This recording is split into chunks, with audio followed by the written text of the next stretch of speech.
តម្លៃហាងឆេងមាសពិភពលោកនឹងអាចឡើងដល់$6,000ក្នុងមួយអោន ដែលស្មើនឹង$7,228ក្នុងមួយដំឡឹងក្រោមអាណត្តិរបស់លោក Donald Trump សូមស្វាគមន៍របស់លោកស្រីមកកាន់កម្មវិធីពីនេះពីនោះពីទីផ្សារបដោះប្រាក់តម្លៃមាសអាចនឹងឡើងដល់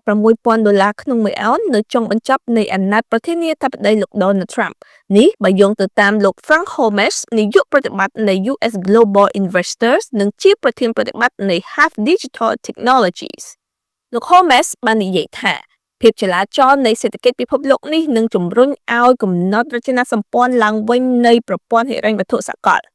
ជាពិសេសប្រទេសចិននឹងប្រមូលទុនជាមាសដើម្បីធ្វើជាទុនបម្រុងលោកបានបន្តថាខ្ញុំគិតថាតម្លៃនឹងហក់ឡើងដល់$6,000ក្នុងមួយអោនក្នុងអាណត្តិប្រធានាធិបតីលោក Donald Trump ប្រសិនបើពន្ធកើនឡើង 25% នោះប្រាក់ដុល្លារត្រូវបានធ្លាក់ថ្លៃ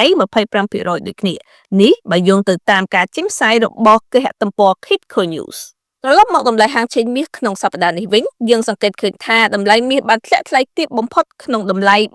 $3,200ក្នុងមួយអោនតែទោះបីជាយ៉ាងណាក៏ដោយក្រុមហ៊ុន JP Morgan បានព្យាករណ៍តម្លៃមាសនឹងឈានដល់តម្លៃ$4,000ក្នុងមួយអោននៅចុងឆ្នាំ2025នេះងាកទៅប្រទេសមហាអំណាចសេដ្ឋកិច្ចទី2វិញធនាគារប្រជាជនចិន The People's Bank of China ក្លាយជាអ្នកទិញមាសដ៏ច្រើនបំផុតក្នុងរយៈពេល5ខែជាប់ៗគ្នានៅក្នុងត្រីមាសទី1នៃឆ្នាំ2025ប្រទេសចិនបានទិញមាសជាង27តោននៅក្នុងទុនបម្រុងរបស់ខ្លួនដែលបច្ចុប្បន្ននេះប្រទេសចិនមានមាសប្រមាណ2,300តោនដែលជាចំនួនខ្ពស់បំផុតក្នុងប្រវត្តិសាស្ត្រ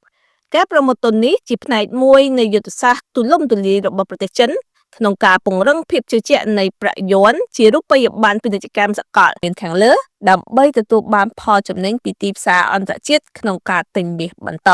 សម្រាប់អស់លោកស្រីដែលចង់ស្វែងយល់អំពីព័ត៌មានភូមិសាស្ត្រនយោបាយក៏ដូចជាព័ត៌មានទាន់ហេតុការណ៍ផ្សេងៗដែលទាក់ទងជាមួយនឹងទីផ្សារហិរញ្ញវត្ថុអស់លោកស្រីអាចទំនាក់ទំនងមកនាងខ្ញុំសារា Sunday តាមលេខទូរស័ព្ទនៅខាងលើដើម្បីធ្វើការតាមដានព័ត៌មានទាន់ហេតុការណ៍ផ្សេងៗ